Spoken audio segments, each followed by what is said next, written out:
अल्लाह के फजल से पाकिस्तान आगे जरूर बढ़ा है। मुल्क तरक्की और खुशहाली की मंजिल की तरफ गामजन भी हो चुका है। तुमने जब भी पुकारा हमें वतन, तेरे गुलशन को फिर से सजाएंगे हम। तेरी तारीकियों में उजाले भरे, तेरी महरूमियों को मिटा कर चले। मंजिल है और अदल ही रास्ता, सबको इज्जत से जीना सिखाएंगे हम।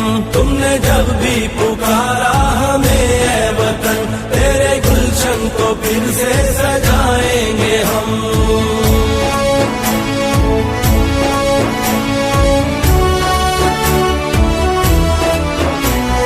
जो भी वादा किया हमने पूरा किया, जो कहा है वो करके दिखाएंगे हम। तुमने जब भी पुकारा हमें ऐ वतन, तेरे गुलशन को फिर से मुल्क को बचाना है, शेर को जिताना है।